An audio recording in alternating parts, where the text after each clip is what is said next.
Yo, this is Teresa Weatherspoon, better known as Teaspoon, and you're watching Real Fans, Real Talk. Live from the can. Vibe you can. This is Real Fans, Real Talk. Real fans, real talk. We as real as you thought. Real fans. What's going on? Welcome to another live edition of Real Fans, Real Talk. It's about that time. Playoff basketball is here.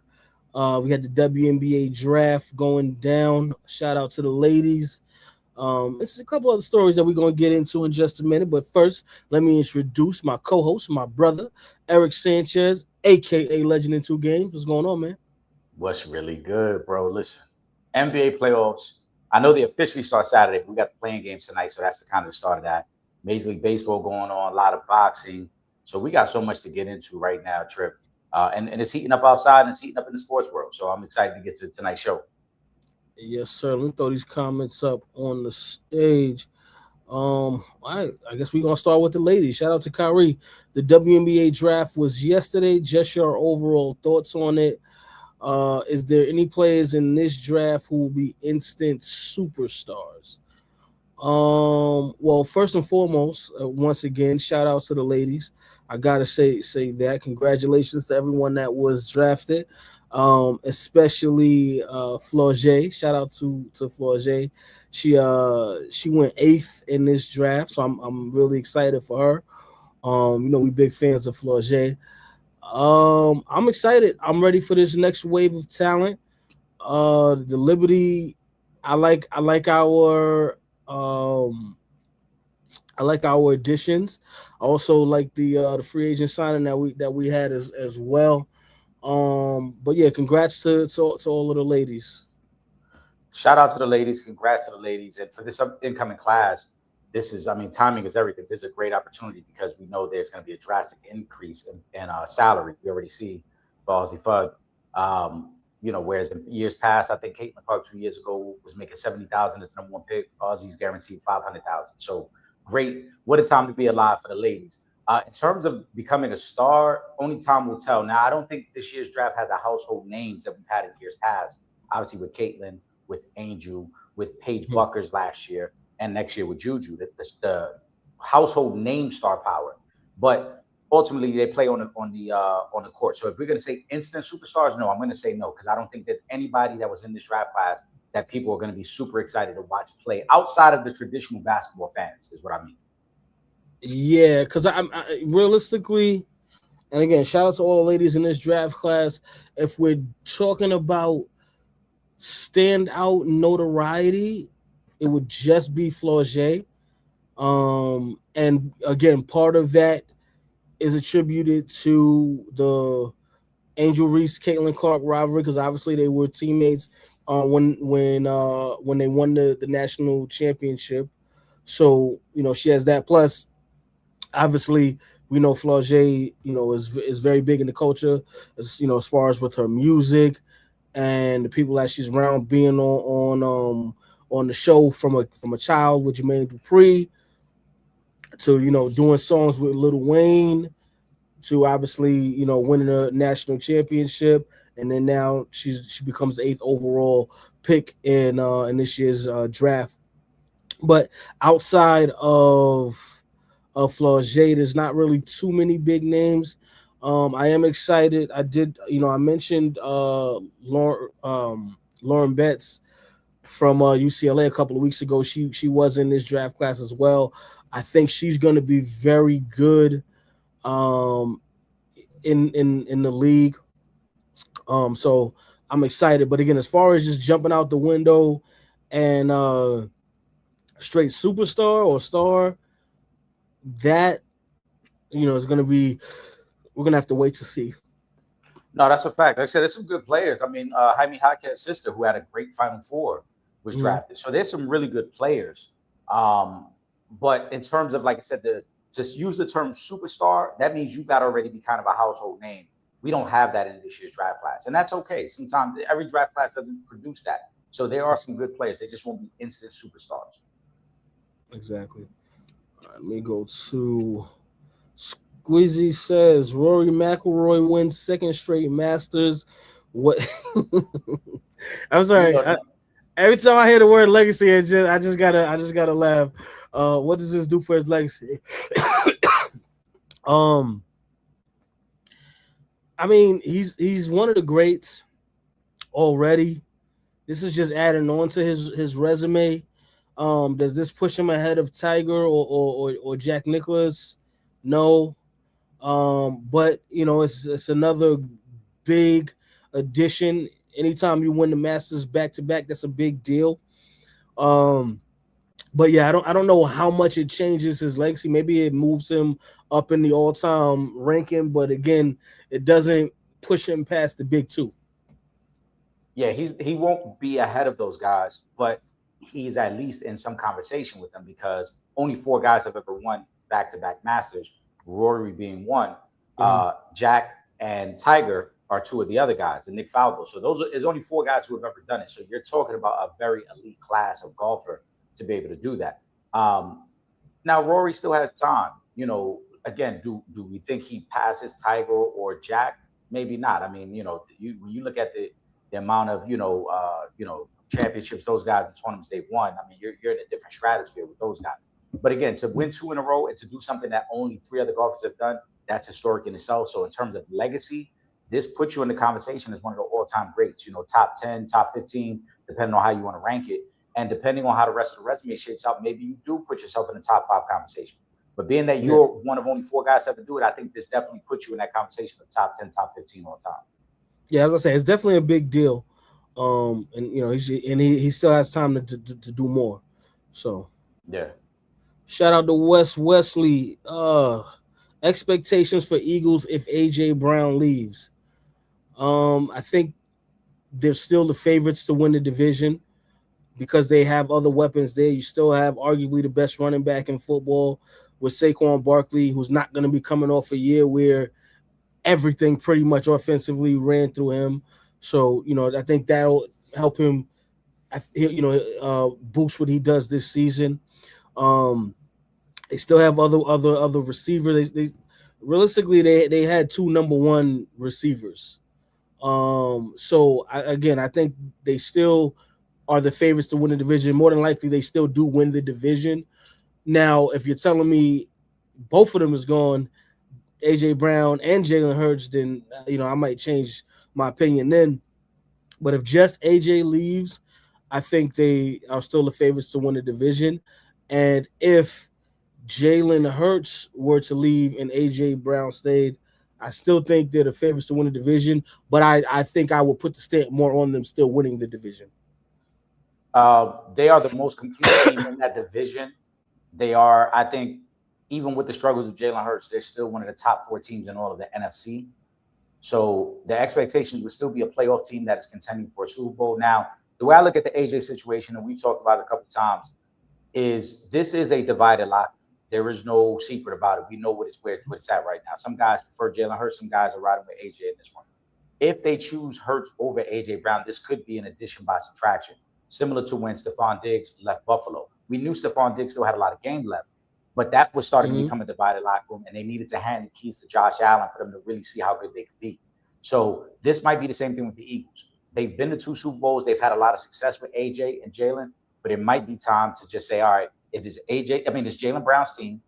AJ has to go and do some things somewhere else, and maybe we'll be better because the locker room won't be as divided. So in terms of expectations, I still would expect them to win their division. I still would expect them to be, like I said, one of the top 4 teams in the NFC, which means you're competing for a Super Bowl next year.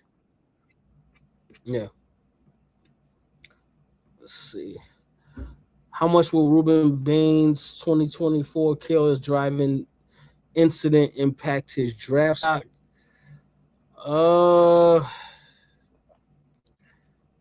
It could heavily affect it because teams don't want to deal with headaches.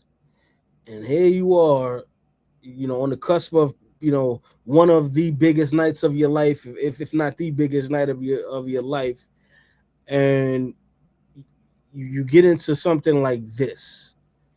We know the NFL, NBA, MLB, we know leagues frown on these kind of things. Anything dealing with reckless driving, careless driving, drinking and driving, anything like that, because of what can happen as a result of those things. You know, we saw one of the most promising wide receivers, you know, have to go to jail a couple of years ago and serve some time because of a situation like this. You know, where we're talking about some, you know, under the influence, driving reckless, whatever it may be. These leagues are not going to stand for that, so I think this is going to heavily affect the draft status. As much as I love sports and talking about sports, sometimes this is why I hate sports media, because one, this should be a non-story, and here's why. I'm not saying that he's wrong for careless driving and the, you know, what came from that. This was something that happened last year. This was known about prior to the start of this college football season. Every NFL team knew about this, and yet here we are a week and a half away from the draft, and now it's becoming headline news because now teams are trying to find reasons not to draft Ruben Bain. Ruben Bain, again, this story had been out there before this college season. Ruben Bain was a major part of that defense that helped the Miami Hurricanes get to a national championship game. He has had a great offseason. He was going to show up at the Senior Bowl, and he didn't. He declined last minute because he was recovering from a little bit of wear and tear from the deep playoff run they went on. But he did all the other bowls. He did all the other showcases. He did the combine. He did his pro day. Every mock draft had him as a top 15 prospect. Now that this news has dropped, everyone is wondering how it's going to affect the stock. It shouldn't affect the stock. Again, this happened a year ago. The legal process already played out. Teams should have already known about this. And I'm going to give you another example of a guy who had a similar situation and it hurt his draft stock and it hurt his money. Jalen Carter. Remember when Jalen Carter fell into the 20s for the Eagles? After everyone knew he was a top 10 pick. This is the part of sports media that I hate. Reporters and journalists got to be so reckless with the stories they put out. Highlight the fact that this was over a year ago. Plenty of teams have already met with Ruben Bain. Plenty of teams have already spoken with him and have a pretty clear understanding of who he is as a young man. Now, if you don't want to draft him, that's fine. But let's not now try to piggyback situations as to why we don't want to draft him. Again, this story was over a year old, and now we're using it to affect his draft stock now. If that was the case, we should have been talking about that all year during his collegiate year. We should have been highlighting it then. But instead, we waited to now that he's on the cusp of making the league, and for the most part, looked like a secure top 15 pick, to now question if it's going to hurt his stock. It should not hurt his stock, Wesley. But with these teams, you never know, because we saw the way they dragged Shador's name through the mud last year. Like I said, we saw how it affected Jalen Carter. We've seen it affect other guys. If you want to go back 25 years, you saw the same thing happen to Randy Moss. Randy Moss should have been a top 10 pick, and somehow lands up at Minnesota at number 18. So we've seen it plenty of times, but I'm going to tell you right now, whoever gets Ruben Bain, he is an absolute animal on the defensive line. You're getting a hell of a player with Ruben Bain, and I think somebody will get fortunate enough. If he drops, you got that Ravens hat on, Trip. If he's there at 14, I think he's a perfect guy that fits into the mindset and the culture of the Baltimore Ravens. Absolutely. I would love that. And yeah, you're absolutely right, Eric. That's the part of this whole thing that sucks, where it shouldn't be, but it more than likely is. And the part that really sucks is when you're talking about where you get drafted at, right? That salary is going to look different if you're a lottery pick, if you're a late first rounder, or if you're in the second round, which can also be a possibility with these type of situations, especially because now it's becoming such a big deal, right? Because now it's going to be this big thing in the media where we're making this an issue. It's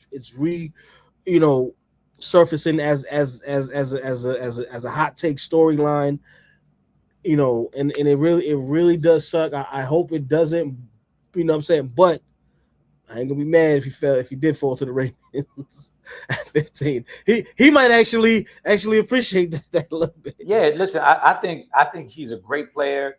I hate, again, this becomes the slow news cycle, right? Because we're waiting for the NBA playoffs to start. Major League Baseball just started. We haven't got to the big boxing fights, so there isn't much to talk about, and people try to find reasons. One of the big things that before this was, are his arms too short? Is he going to be able to gain leverage on O-line? Like, come on, man. We nitpicking a guy's arm length when we just seen him dominate a whole college season. You know what I'm saying? Like, let's get a little bit more creative with the stories that we try to create this time of year. I think Ruben Bain is still a top 15 guy. I don't think this should be a red flag for anybody because, again, this happened over a year ago. There's been plenty of time to investigate and figure out and look into his character. Now, if you have issues with this character, if you're a team that has interviewed him, sat with him, and feel like, all right, he does have character issues, fine. I'm okay, and I understand that because this is a major investment. But what I don't like is digging up something from the past and then trying to use it against the guy presently as if it just happened last week. Yeah. Shout out to Malcolm. Malcolm says, how many games will Mendoza start next year? I mean, if you asked us this question 2 weeks ago, I'd probably say all 17. But now that you just gave Kirk Cousins 170 with $2 million, he may not play a game next season. Unless Kirk Cousins gets hurt or he really stinks up the joint. But you just brought a quarterback in and gave him that much money to sit on the bench. I don't think so. Do you think Kirk Cousins has anything left? Apparently they do. They gave him $172 million for the next 5 years. So I didn't think he had anything left last year. Hold on. It wasn't a 5-year deal. Oh, how many? I thought they gave him a 2-year. I got to double check. I thought it was a 2-year. My understanding of why Kurt is being brought in is Kurt's familiarity with the playbook, with Clint Kubiak. I believe Clint was his O coordinator in Minnesota. He signed a 1-year deal, $20 million. Okay. Yeah, you probably think about his Atlanta deal that he signed. Okay. It's a 1-year, $20 million. But I don't think Kirk has much left. This is more which about includes a club option for 2 additional years at $80 million. Okay. They're not picking that. This is a more mentor role. He understands the offense really well because he played under Clint Kubiak when he was in Minnesota. What I think plays out here is very similar to what took place in New York with Jackson Dart. You start with Kirk Cousins, you try to give it a good try, and you see if maybe Kirk can give you a little something. And if he can't, by week 3, week 4, then Mendoza takes over. And the reason you do that is you kind of use those first couple of weeks as an extension of the preseason, right? Yes. Mendoza is going to get a lot of snaps in the preseason, just like Jackson Dart did last year. Mm-hmm. And then you'll go into those first couple of weeks, and now the vet will take over, but now Mendoza just gets to watch on the sidelines what we're recalling, what defenses were lined up in, where are they shading, how are they trying to take certain things away, and all those type of things. So I would say I'm going to set his over-under at about 13 games. I think Mendoza plays at least 13 games. He'll sit out the first 3 to 4 weeks, then he'll take over. The official schedules aren't out, so it's a little tough to know exactly who they start the season against. Because, again, if Kirk comes out there and plays well the first 2 games of the season, maybe Mendoza sits a little longer.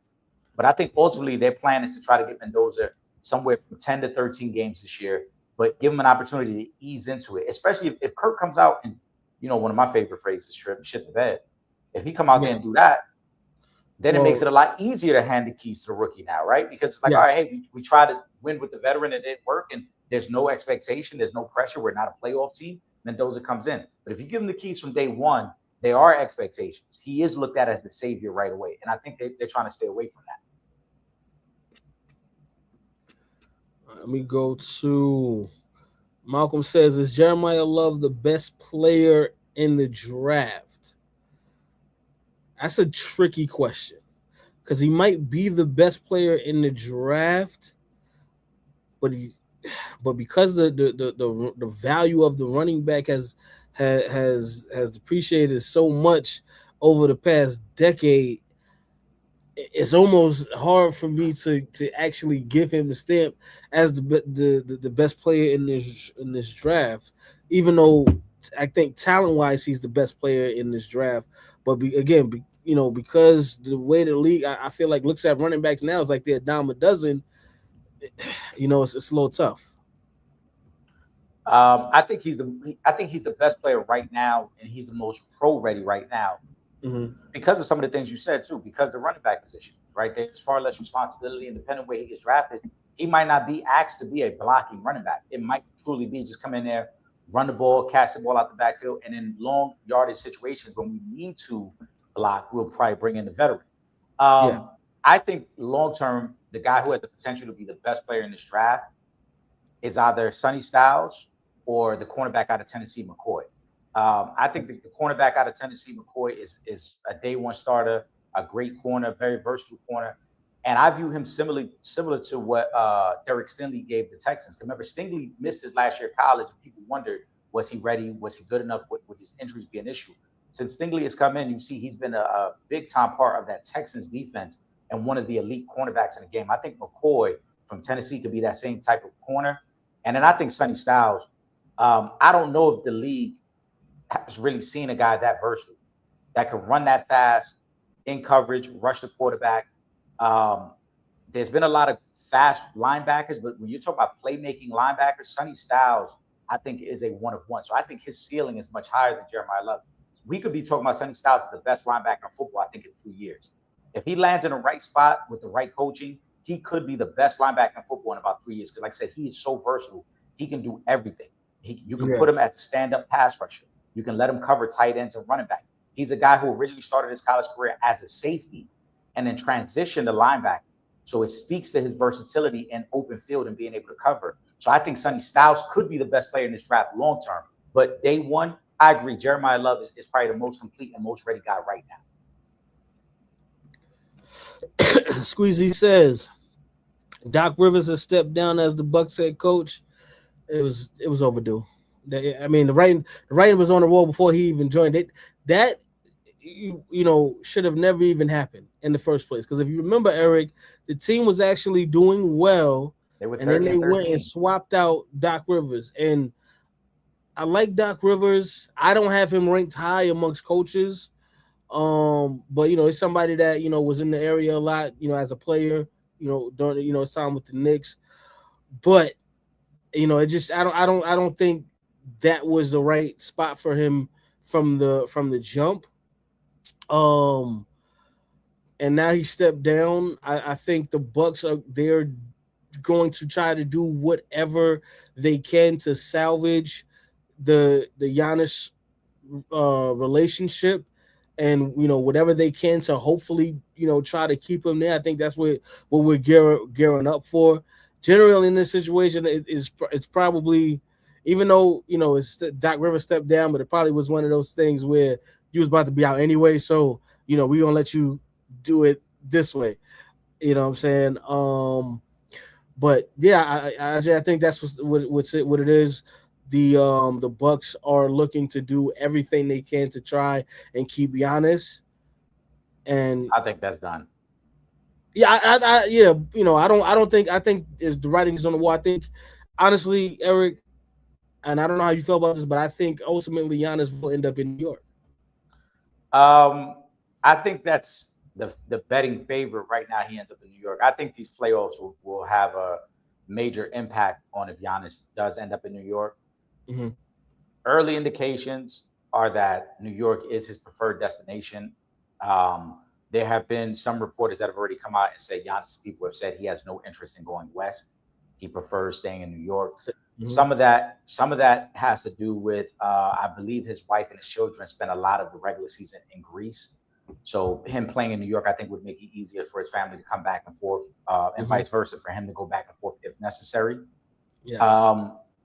So I think New York is the favorite. But I also think that there's a lot of basketball between now and that decision, because the Knicks, and I know somebody posed a question about the Knicks, but their playoff run is going to be a heavy indicator if they're all in on Giannis or not.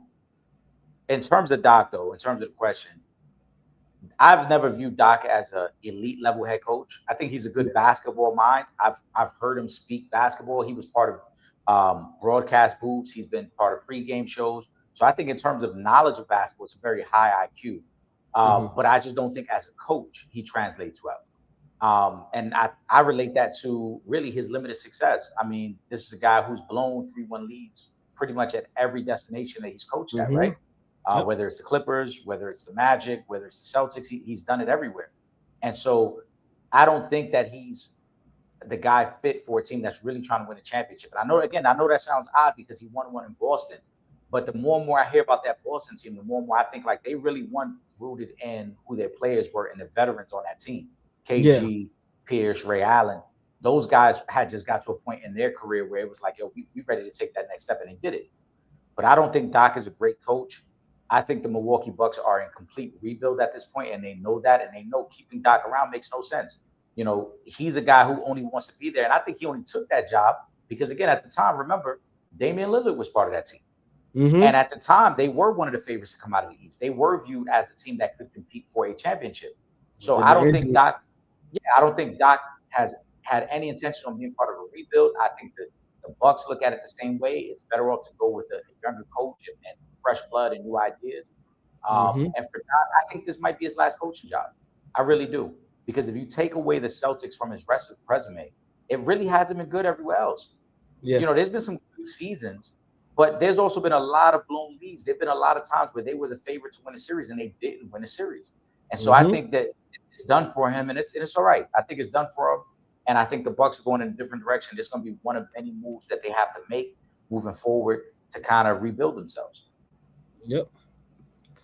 Shout out to Pooba. She says, "Did tanking stain the NBA season?" No, and here's why I say no. And we spoke about this a couple of weeks ago, Eric. Yep.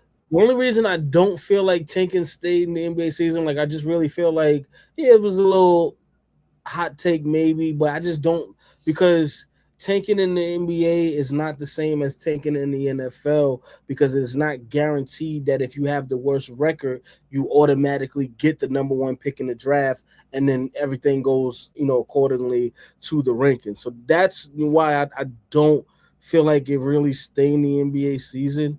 Like, yeah, maybe you might get a couple extra ping pong balls, but the team with the worst record, how often does that happen that they actually get the number one seed when we have the lottery tickets? Under the new format, yes. Under the new format, where I think the top 5 teams all have the same odds, we've seen less times where the worst record has gotten the number one pick, right? Yeah. I'm not going to say it's staying in the NBA season, and here's why, Pooh.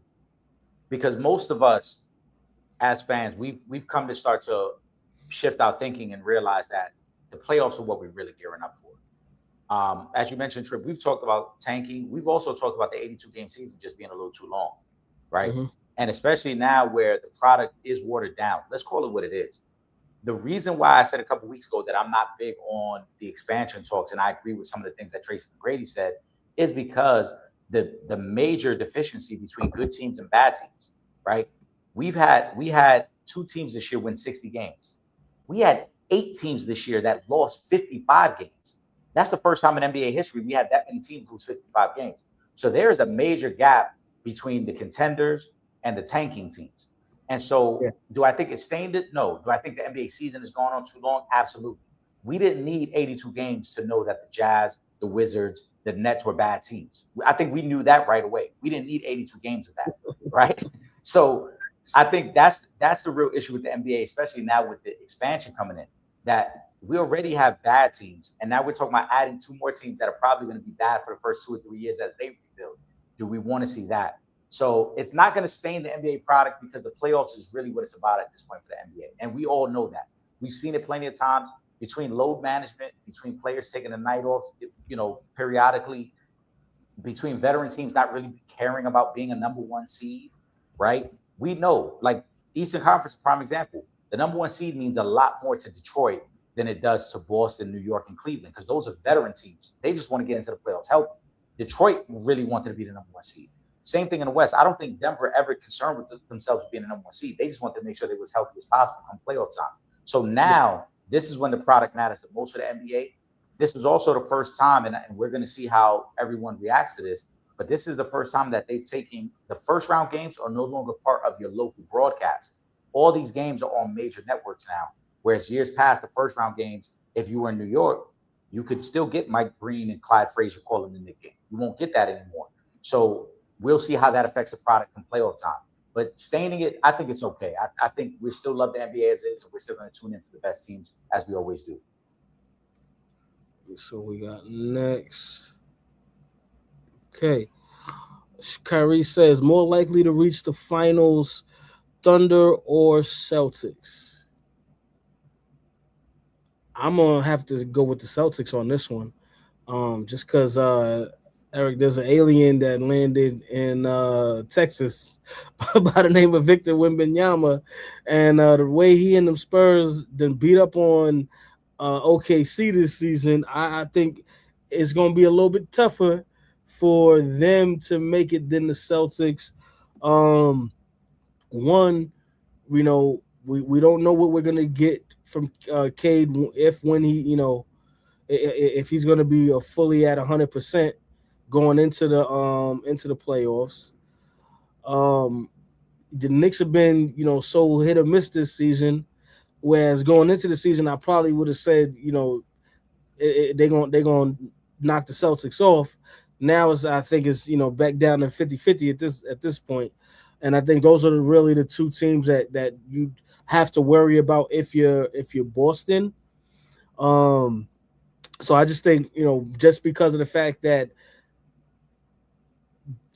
in order for, unless San Antonio doesn't make it, they're gonna have to go through San Antonio at some point. Just the way the bracket is set up, it's not like there's any chance that they would skip over San Antonio. The only way they would not at this point, because San Antonio has a number 2 seed, the only way they would not see San Antonio is if San Antonio were to get eliminated before they got to the Western Conference Finals. Yeah, which is possible because But if they have to go through San Antonio, I feel like San Antonio would beat OKC in a 7-game series.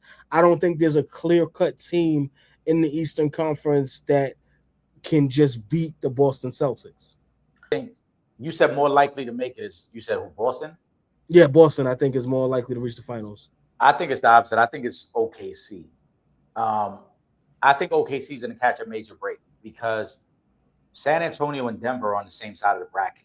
That's going to be a second-round matchup. Now, do I think San Antonio can beat Denver? Yes. They've played them great this year. I think that's going to be a great series. My concern with San Antonio is how much effort is it going to take to beat Denver? And that long-term, it could be what affects them being able to beat Oklahoma City. On the flip side, and this is not Oklahoma City's fault. Oklahoma City, as the number 1 seed, this is their right. They have the easier path. They're going to play whoever the 8th seed is, right? Then they're going to play either the Lakers or the Rockets in the second round. The Lakers are banged up, so if the Lakers were to even get out that first round, I don't know what Laker version you're going to get against OKC. And even a healthy version of Lakers still would not be favored to beat the Thunder. And I don't think the Rockets can beat the Thunder. So I think OKC's path to at least the Western Conference Finals is going to be a little smoother than Boston. Now, Boston, I expect them to win their first-round matchup, but that second-round matchup against the Knicks could determine who comes out of the East. And the way they played each other the last couple of years, the playoff series they had last year, the Knicks beating 3 out of 4 this year, it is very possible that maybe the flip has switched and maybe the Knicks are the ones who are the better team in this series against Boston. I still like Boston a lot. I just think Boston's path is a little tougher because, again, they're going to have to play the Knicks in the second round, and then it's possible they might get Detroit. And at that time, Cade should be fully healthy because now we're talking third round of playoffs. He would be back. That would be a tough matchup for them as well. I like Boston.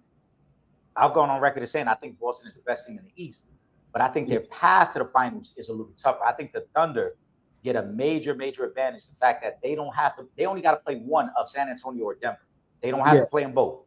And so if those two teams go into a 7-game war, you're going to get the team to beat up and have to exert way more energy just to get to that point. Whereas OKC might sweep the first round. They might win the second round in 5 games. They might be chilling and fully healthy, waiting for a team that just had to go through a 7-game bloodbath. So I think the Thunder are more likely to get to the finals. Shout out to John. John says, who has the best shot to dethrone the Thunder? I think we just kind of spoke about it. I think it's the Spurs, obviously. They've had their number all season long, and Wemby has gotten better as the season, has come to an end. He's pushed himself, to the forefront of the MVP conversation. I think they are the team that has the best chance to dethrone the champs. I think the best shot to dethrone the champs is going to come out of the West, Spurs or Denver. I truly believe those are the 3 best teams in the NBA. So I think whoever wins that second round series is going to have a shot. Now, again, you got to be fully healthy. Oklahoma City is a deep team, great defensive team. They got the reigning MVP and a guy who potentially could be back-to-back MVP. So they're going to be very, very tough. But I think the best shot to dethrone the Thunder, as we talk about this today, is out west. Because I don't think there's a team in the East that could beat OKC in the series. Now, a month and a half from now, that could change, right? Injuries, wear and tear, all those things. A cold shooting series could change. But as we talk about this right before the playoffs start, the best chance to dethrone Oklahoma City is either going to be San Antonio or Denver. Are the Knicks legitimate title contenders? Yes, they are legitimate title contenders. Even though they've had their struggles, I still think they're legitimate title contenders. I think they're one of the 3 teams that can come out of the Eastern Conference. And if you're one of the 3 teams that can come out, then, yeah, you'd have to be a title contender. So I do think they are. Will they win? That's a different question. But as far as just them being contenders, I think they are contenders. They are contenders. They're only, in the last 10 years, in order for you to win a championship, there's certain criteria if you look back over the last 10 years. And one of them is you had to have a top 10 offensive and defensive rating. So in the last 10 years, whoever has won the championship has had a top 10 offensive and defense rating. This year, only 6 teams fall in that category. The Knicks are one of those 6 teams. The Knicks are a top 10 offense, top 10 defense. They've got a guy closing, Jalen Brunson. I think they are legitimate title contenders. Now, as a Knicks fan, I will say I do get super frustrated with this team because they can tend to be inconsistent. But when you look at their play against the best teams, you have to recognize what they've done. Detroit is the only team that's really put belt to ass against the Knicks. But the Knicks took 3 out of 4 from Boston. They took 2 out of 3 from Cleveland. They took 2 games against San Antonio. They won both games against Denver, and they played OKC tough in both their games. So against the top 6 teams in either conference, the Knicks have a winning record, and they've hung tough against all those teams. Detroit is the only team that's really embarrassed the Knicks when they've played them. But obviously, that was personal for Detroit because the Knicks eliminated them in the playoffs last year. Yeah. So I think in terms of a title contender, yes, we have to say legitimate. You're talking about a top 10 offense, top 10 defense, a great record against the best 6 teams in the NBA, and a guy who can close the show. The question for the Knicks is, are they going to be consistent enough round by round? Or are we going to see a team that at points this year looked like they didn't know what their identity was? There was times this year where Karl-Anthony Towns only took 6 shots. There were times this year where the bench didn't show up. So Mike Brown, that's going to be a challenge. Can I keep this team consistent round by round? If he does that, I think they have a legitimate shot. And as I've already said, I think that potential second-round matchup, I'm not overlooking the Hawks because I do think the Hawks are a good team. But that potential second-round matchup, Knicks-Boston, could determine who comes out of the East. Wes Wesley says, is Harden the player with the most to prove in the first round? I know, a lot of people would like to say yes to this question just because we've been talking about James Harden, I want to say, for the past 10 years and how he starts to fizzle out about game 5 of the second round of the playoffs, right? But I don't think it is. I don't think James Harden has the most pressure. I'll be honest with you. I think the person that has the most pressure in the first round of the playoffs is Karl-Anthony Towns. And the reason I say that is because I think this is going to actually be a very tough matchup with the Hawks. They've had tough matchups with the Hawks in the past. And if you're the Knicks, you really cannot afford to lose in the first round of the playoffs. And there is a chance that Atlanta could beat the New York Knicks. And I think if we don't see all-star, budding superstar caliber Karl-Anthony Towns come to play ball in this series, the Knicks, there's a very good chance that the Knicks go home. So I think it's Karl-Anthony Towns that has the most to prove. I'll say I like the Hawks team. I think they're tough. I think they would have been tough in the first round against anybody. But I do think this is a series that Karl-Anthony Towns and Mitchell Robinson should be able to feast on the boards. I don't think Atlanta's going to be able to control the glass against the Knicks. And Atlanta's not a great three-point shooting team. Mm-hmm. So I think there are some disadvantages there for Atlanta. But I like the Karl-Anthony Towns because he's been under a lot of scrutiny. And to one of the questions we talked about earlier, if he struggles in the first round, let's say the Knicks lose, Karl-Anthony Towns is going to be playing in Milwaukee next year because the Knicks are going to trade him for Giannis Antetokounmpo. So I do like that one. For me, I think there is a lot of pressure on Harden. You get traded there to help this team kind of get over the hump. They haven't been past the second round with Donovan Mitchell. Harden is expected to do that for them and elevate them as a team. But I really think it's a tie between James Harden and his former teammate, Kevin Durant.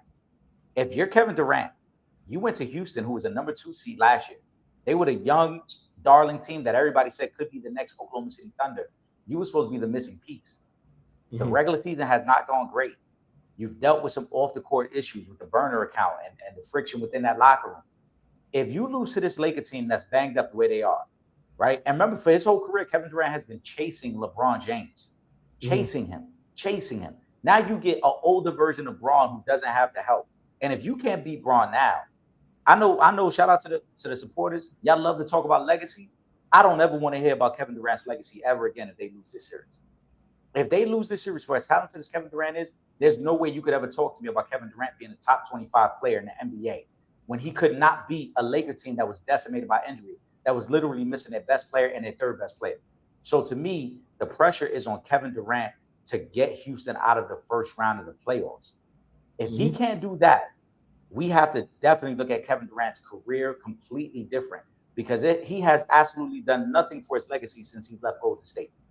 What has he done? He's won one playoff series since he's left Golden State. One playoff series. Yeah.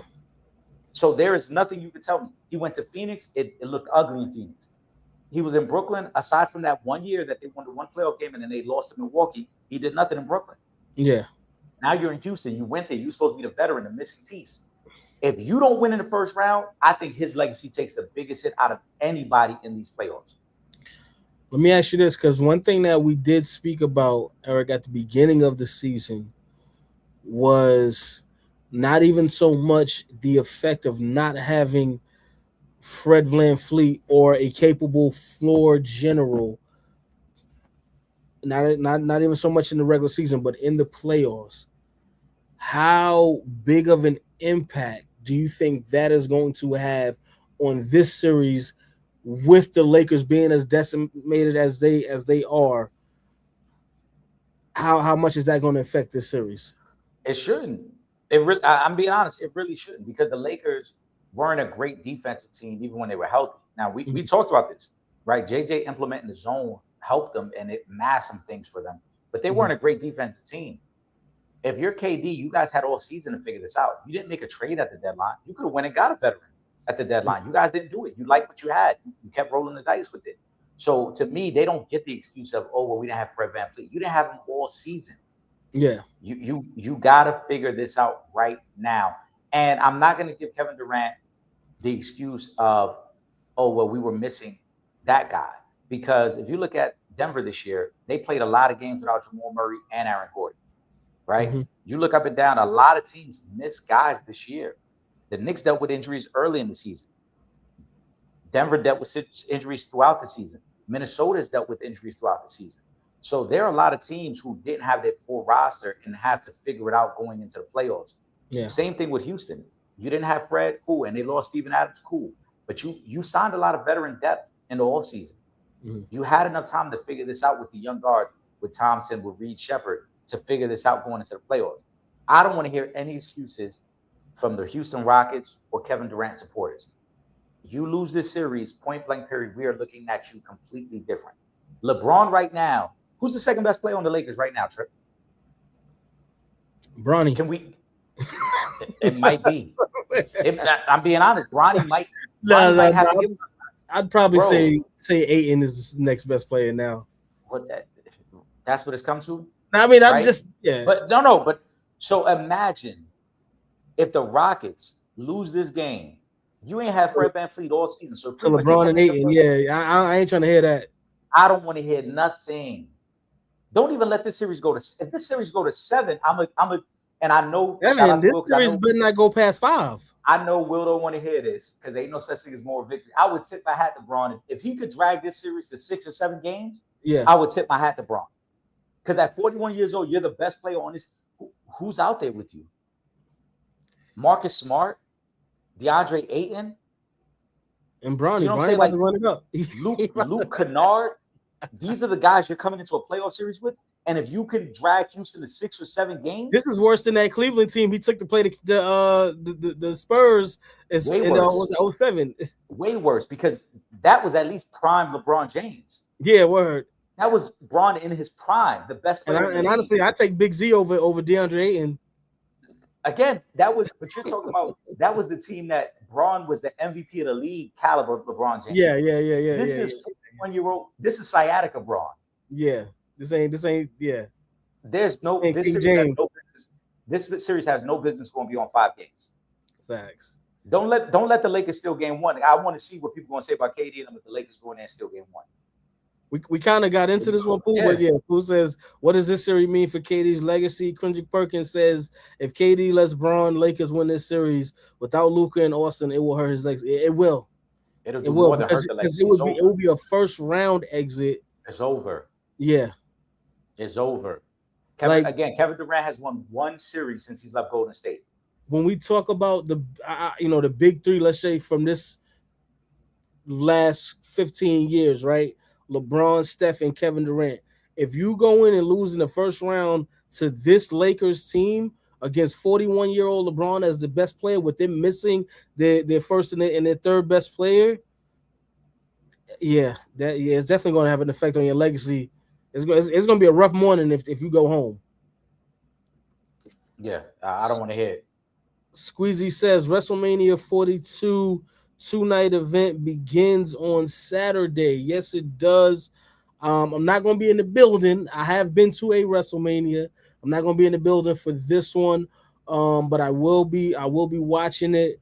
A couple of my guys going to be in the ring this week. The only thing I wish, man, I know he's over here in the States now, but I wish my man Ricky Sosa would have signed with the WWE, because that boy, if he was in, oh man, it'd be going crazy. That's one thing. And 2, I gotta say this too. It took us a while to get here, but the culture that is starting to take over WWE. Mm-hmm. You got Femi is out here as one of the best. New guys, Ricky Sosa. You got Jade. Like, we have really made a presence in WWE and wrestling, TNA wrestling as a whole, which I love. I'm super excited for WrestleMania this weekend. I'm sure we're gonna get into it. I've been watching old clips all week. I'm always watching old wrestling clips on Instagram. But I'm super excited about WrestleMania both days, and so I will be watching.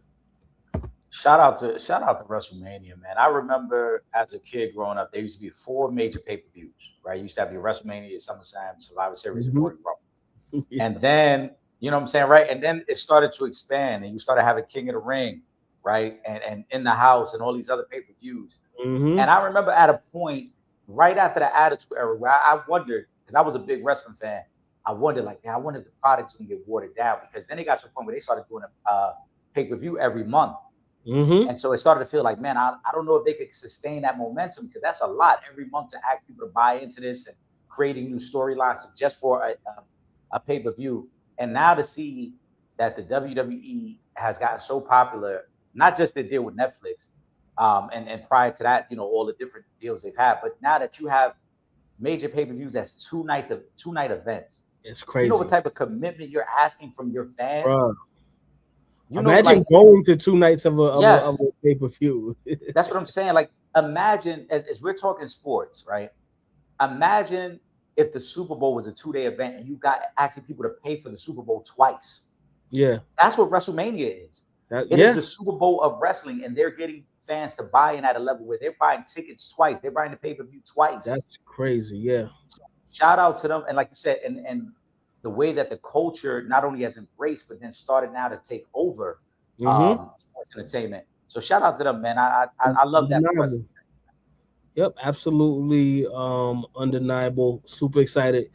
Can't wait. Oh, shout out to Sexy Red, man. She done brought hip hop right back into WWE.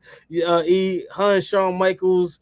That's the new dynamic duo right now. Yeah. Sexy Red and the Heartbreak Kid, Shawn Michaels. So salute to Sexy Red. I love that song too, man. All right, shout out to my guy Hoop Central. Should Luca return if he is not 100%? Well, what percentage is he at? Because if he's at 80, then yeah, he needs to return. Anything above 80, let's get on that court and let's make it happen. Because 80% Luca is better than probably 80% of the league. So if he's at about that, then yeah. Anything under that, no, because you don't want to risk your future. But yeah, if he's over 80%, let's do it. Because you don't always get shots. It's not this thing ain't guaranteed. When you're trying to, go on a deep playoff run and win championships, these years ain't guaranteed. Every team don't make the playoffs every year. So if you got a chance, that's why I give so much props to Halliburton. In the finals last year, trying to give it a go because you understand you may not always get back to an NBA finals, right? Luka is now 2 years removed, I believe, from being in the NBA finals, right? You it's not guaranteed that you're gonna get these playoff moments where you can, have a chance to win an NBA title. So yeah, if you're over 80%, let's do it. Let's rock, man. Yeah, I mean, I don't know if we're ever gonna know the percentage, especially this time of year. A lot of guys have been dealing with little injuries and aches and pains, so you're never gonna know. But if he can manage the pain and he can play, I think we should go for it. I have never liked the idea of there's always next year or wait till next year because next year is not guaranteed. And like you said, Tyrese Halliburton is a prime example of that. They went from Game 7 of the NBA Finals to the NBA Draft Lottery, and there's no guarantee. I don't know if you saw Trip. He's been talking about the last 2 months. He's been dealing with shingles, and he's been talking about his road to recovery and what it's been taking. There is no guarantee that Tyrese Halliburton ever gets back to that point. It's easy to be like, oh, when he's healthy, they'll be back. Are we sure of that? Remember Victor Oladipo, right? Right. Never got back. Grant Hill. Isaiah Thomas. Never got back. A lot of guys get hurt and they think, oh, there's always next year, and it may not be next year. So I think if he can manage the pain and he's comfortable enough to be on the court, yes, you should come back. I think it exhibits great leadership. It shows that you're taking it serious, that you are the face of the franchise. And to Trip, it also shows that this might be one of our best shots. That tomorrow is not guaranteed. There is no guarantee that the Laker team with Luka is going to be better next year or the year after.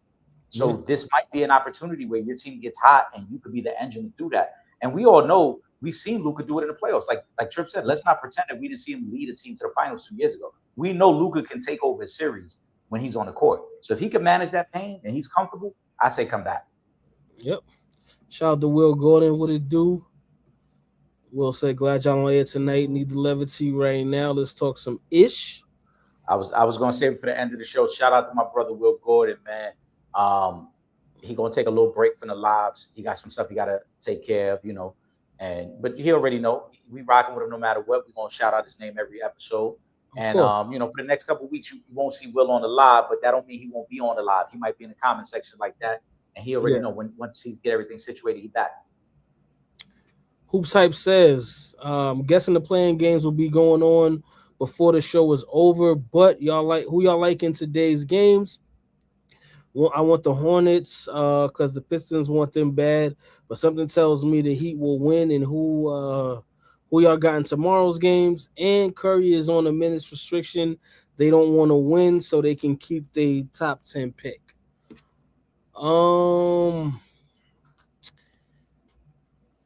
Well, okay, so in the East, I do feel like one of those spots will wind up going to Charlotte.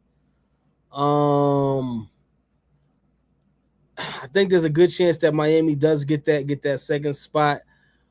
Bam might take another 83 from Bam, but the loser tonight is done. Yeah. So either Miami or Charlotte is playing for the 8th seed. The loser tonight, their season's over. So we'll see what's going on with that. In the West, though, I think the Suns and the Clippers come out of the play-in in the West. I'm rooting for Charlotte. I talked about this last week. Con Knipple is rookie of the year, but I think Charlotte overall is just exciting. It's fun basketball. It's fun basketball. It's new energy, and I want to see LaMelo get an opportunity in the playoffs.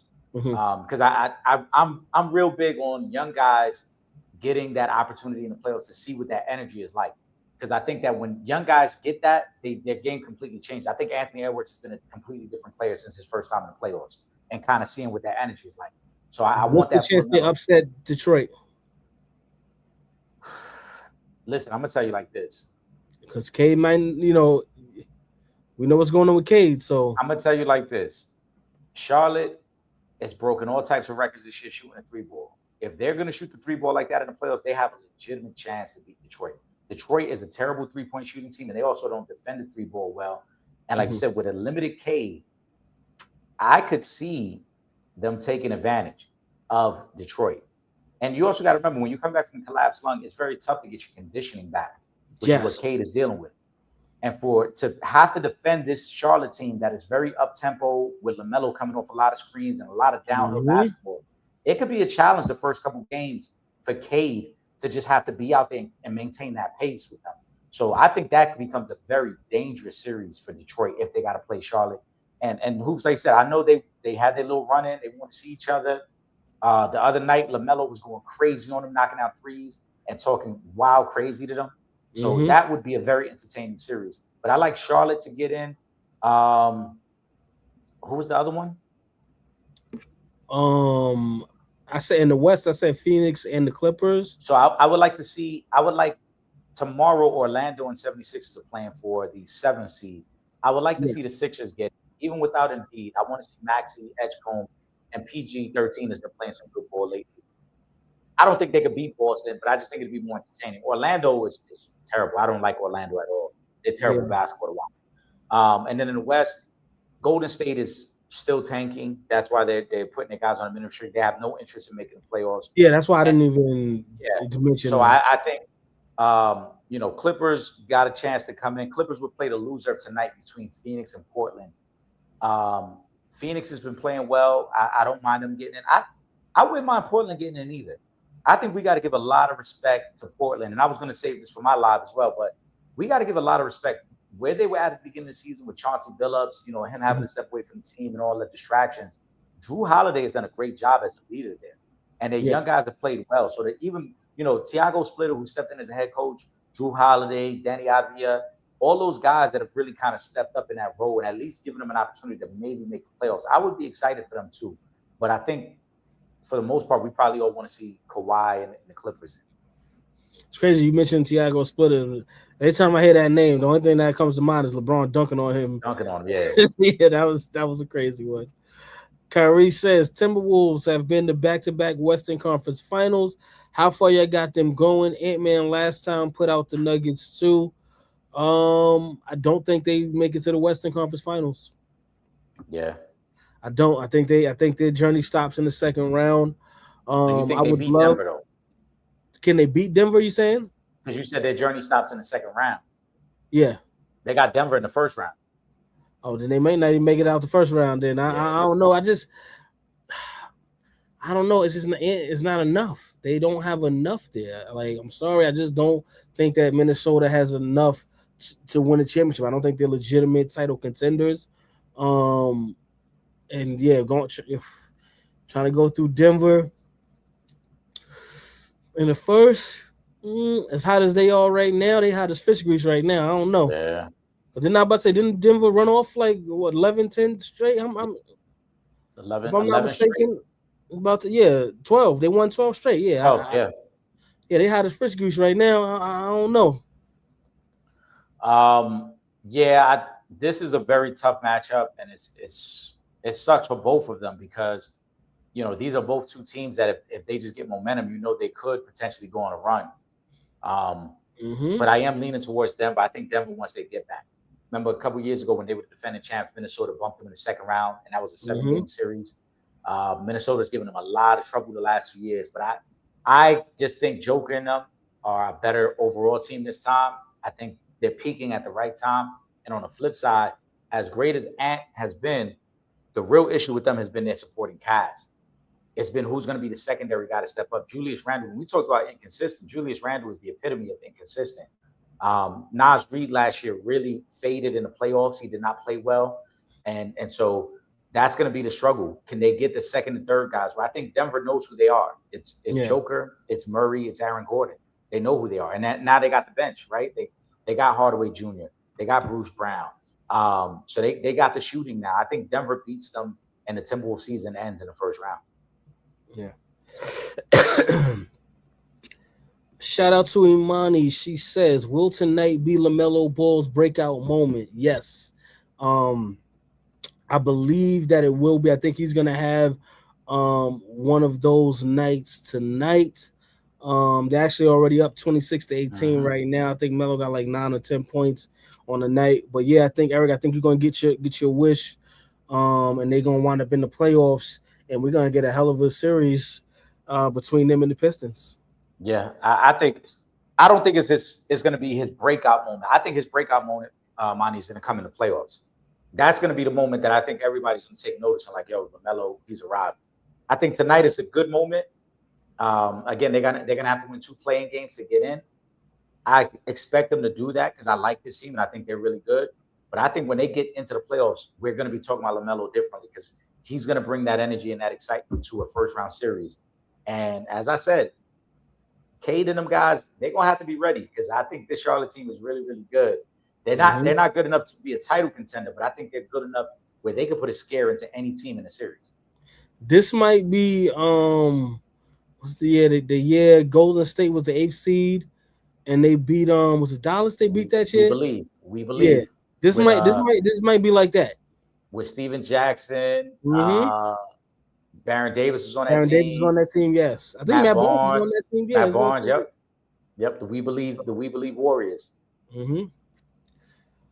Y'all on the hip hop scene, and if Will's on, but can someone break down the All-Star JR and NBA Ben 10?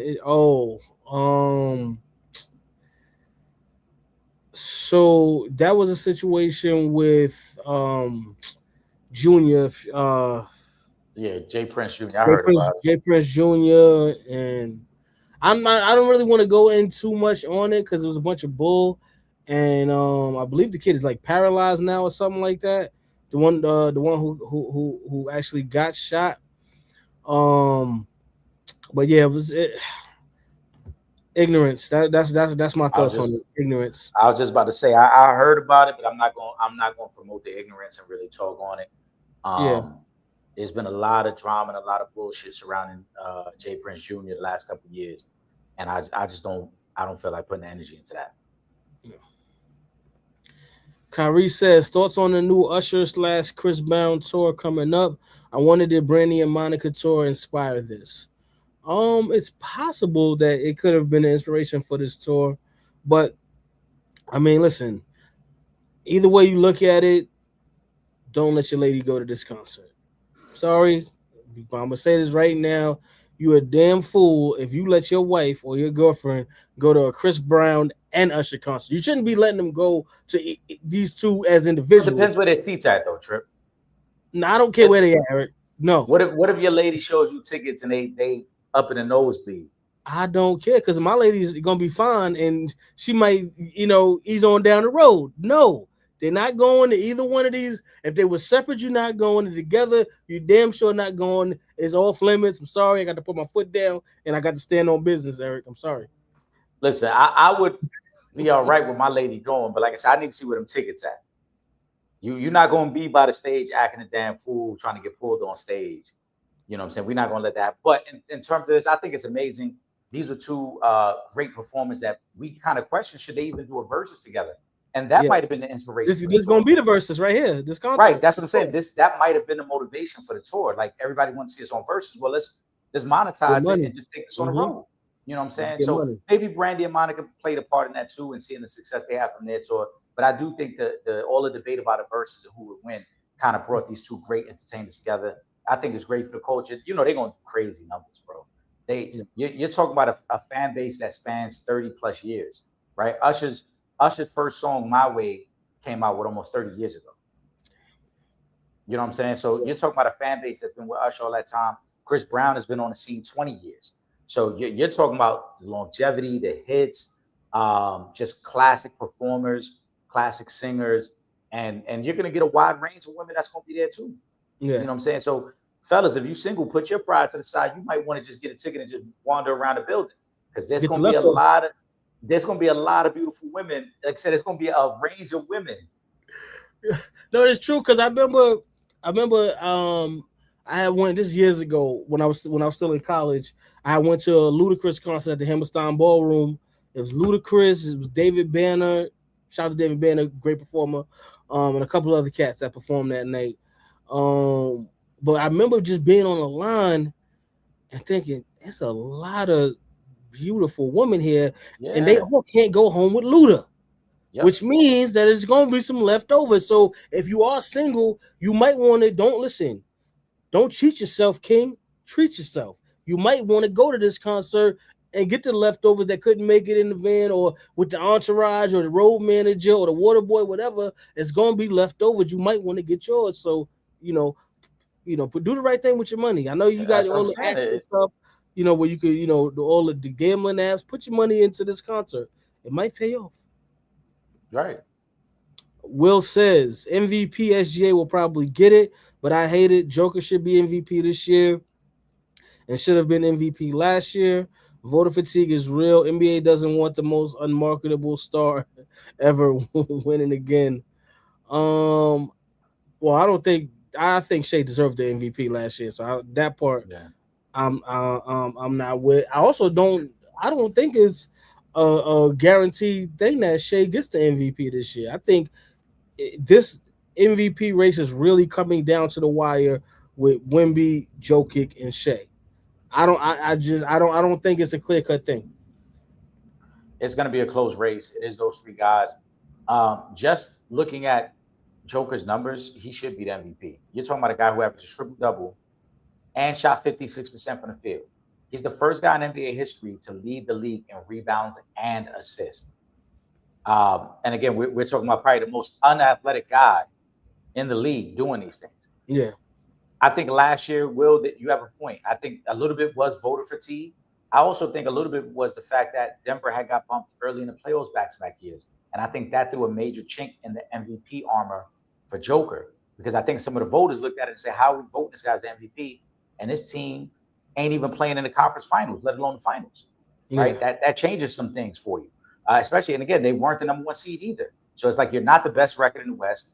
You haven't been coming out of the West the last couple of years. Maybe we're over-evaluating. But I think this year, I've already said, I think Wemby's had the biggest impact of anybody on both ends of the court.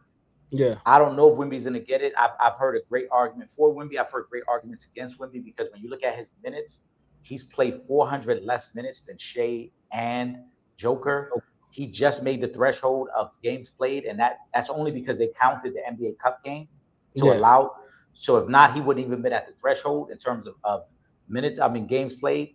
Mm-hmm. I think it's going to be SGA. I really do. I think, when you're talking back-to-back 60-win seasons, efficient-wise and points-wise, what he's doing is really ranking as a top 5 offensive season again as a guard. Yeah. He's in that rarefied air that we really only talk about Michael Jordan in terms of efficiency and scoring and impact. So I think Shea is going to get it, and it's going to be very close. Joker's going to be second this year. Shout out to Janetta Johnson. How are you? She says, so did Pooh Shiesty just get out of prison? So he really kidnapped Gucci Mane? True dumb as F. Yes, I think the award for the world's dumbest rapper would have to go to Pooh Shiesty. He just came home, and you try to kidnap your CEO to force him to sign, you to get you out of your contract. I think we saw with this, in the NWA movie with Jerry Heller and Easy and Suge when that supposedly they were trying to get Dre out the deal. This doesn't work. Okay, first and foremost, and there's a couple of reasons why this wouldn't work. One, anything that is done under duress is not a legally binding deal. So even if once this it came out that this is what happened, that wouldn't have been valid anyway. That's number one. Second problem I have is you got an ankle monitor on, brother. why the hell are you out here kidnapping and holding people hostage, robbing them for millions of dollars worth of jewelry, and trying to force them to sign paperwork to get you out of contracts, and you have an ankle monitor on? Didn't understand that part of the equation. Third part is, see, me, a brother like myself, one, I like the fresh air. I like beautiful women. I like, things that you can't necessarily get on the inside. Now, I ain't been on the inside, so I don't know exactly what you can and can't get. But I know a lot of the things that I can get out here, you cannot get in there. You Okay. ain't got to be on the inside to know what you cannot get. Yeah. But so yeah, I think that this was the dumbest thing you could have possibly done. You just came home. You are one of the popping, newer artists. So it ain't like you couldn't get it back. But this route, this wasn't it. I don't even care about Gucci snitching in this situation because this was the dumbest thing you could have possibly done. You was going to jail no matter what. I'm just tired of the whole. Again, I hate that we're spending time putting the ignorant ish on a platform, right? Yeah. I'm disappointed in the people around Pooh Shiesty. Pooh is the money. When Pooh went away, that should have been a wake up call that he not supposed to be involved in none of this, right? And this dates back to conversation Trip you and I had back when 6ix9ine was doing his dumb ish. We were saying then the OGs are supposed to keep the money away from the nonsense. Nah, Yes. bro, you the money. Keep doing what you're doing. We run the drills. We do what we got to do. Yada yada yada. So I'm disappointed. The fact that Pooh's dad was there and the other people. At no point, y'all drove there. At no point did y'all stop and say, yo, Pooh should not be here. We shouldn't even be doing this. We're jeopardizing his freedom. And again, this is the money right here. That's first on that one, right? Secondly, I feel like it's embarrassing that our culture is mad at Gucci. And here's why. Gucci Mane and his people got robbed in the studio that they were renting out. Other people's lives were put in danger. Even if Gucci didn't want to talk to the police, at some point he was going to have to. If not, right, you're interfering with the criminal investigation. You can get jail time for that on its own. Was Gucci not a convicted felon? He cannot interfere with an investigation. People too often love it. Oh, he's snitching. Bro, if the cops come to you and say, listen, we have surveillance that shows you were there that day. Either you're going to cooperate or we're going to subpoena you to cooperate. Either way, you got to talk at this point. And again, as I mentioned, they're renting the studio out from somebody. So that person may have pushed the issue and say, yo, y'all going to have to either that or we can never do business again. Yeah. All right. And I heard that I was saying the cameraman was texting the security to come in. There was right. So that's what I'm saying. Like, people were talking about Gucci as if like, oh, he just ran to the cops and told. I'm sure there was a part of Gucci that didn't want any of this to happen. Yeah. I'm sure there was a part of Gucci that didn't want to talk to the police at all. But when I have other people, business associates that are in the building that are now caught up in this robbery, right? Yeah. So the fact that my engineer's life just got put in danger, I'm supposed to just spit on his life? Oh, it don't matter, right? Like you said, there's people in that room that ain't street people that ain't got caught up in it now. And if you don't cooperate, then it was all for nothing. Those people's lives are just put in danger. Why? Because you want to uphold a certain code. At the end of the day, we shouldn't be mad at Gucci. We should be mad at Pooh for the dumb ish that he did and what his people allowed him to do. Again, the OG's supposed to step in and be like, nah, we're not doing that. There's a better way to handle business because we're talking business. And like I said, he probably ain't got no OGs because his OG is probably 2 years older than him. His father was there with him. Crazy. And then I seen the ignorant rant that his mom went on social media, and then it all made sense. Like, yeah, these are the people that had the biggest influence in your life, and these are the people that's raised you. You know what I'm saying? But that's why I say I hate the fact that we're giving ignorance a platform. We need to call it like it is and start holding people accountable. I ain't mad at whatever life you live, but don't sit here and do something dumb and then get mad that you got to live with the consequences of doing something dumb. You did something stupid. Yeah. Yeah. Eric, let's go on and get into the final thought. Give us a final thought, man. Again, shout out to my brother Will Gordon. Handle your business, bro. We're gonna see you back in a few weeks. Normally, I know you guys know I would go live on Wednesday, but this week, because we got the playing games going on and we're recording on a Tuesday night, Sanchez Show will be live this Friday. We will break down every NBA matchup leading up into the opening tip-off of the playoffs on Saturday. So Friday night, 7:30 p.m., we're gonna give you a full breakdown, as well as anything else that comes up between now and then, because there is some boxing matches that have been announced. I want to get those dates in there as well. Shout out to all the supporters. The comment section was booming. And shout out to my brother Trip Young, as always. Another great show, man. Yes, sir. Always much love, and to the supporters. Appreciate you guys as always. During the week, and obviously when we get on the air. Make sure we officially are on TikTok now. Let me throw it back up on there. It's still at Real Fan Talk, but we officially on TikTok now. All right, so make sure y'all follow us on TikTok as well. Got a shout out to Remy. Remy she dropped some heat on the Radar freestyle. Y'all better leave Remy alone. Just leave her alone. That's the BX Borough right there. Terror Squad representative, all that. Stevenson High School alum. I know that because she went to high school with my brother. But shout out to Remy, man. Whoo! Please leave Rem alone. Stop. Just leave her alone. Let her be. All right. With that being said, make sure you guys are following us on all our social media. Instagram, Twitter at Real Fan Talk. Facebook.com/Real Fans Real Talk. And of course, subscribe to that YouTube channel, YouTube.com/For the Fans Productions. Excuse me. If you're not in the New York City area on Thursday nights from 8 to 9 p.m., do not worry. You can still watch us from anywhere in the world. All you got to do is go to that website, www.realfansrealtalk.com. Click the red button on the homepage, and you can watch from anywhere in the world. And make sure you subscribe to the two best podcasts moving, and that's the Real Fans Real Talk and the Sanchez Show podcast, streaming on all major platforms. We got a whole lot in store for you guys, so just stay tuned in, stay rocking with us, and we're gonna continue to do what we do. With that being said, for myself, Trip Young, and my brother Eric Sanchez, aka Legend in 2 Games. Shout out to my brother Will Gordon as well. We up out of here. Peace.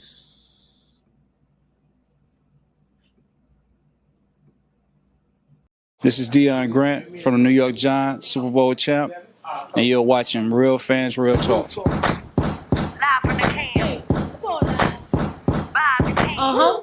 This is Real Fans Real Talk. Real Fans Real Talk. We as real as you thought. Real fans.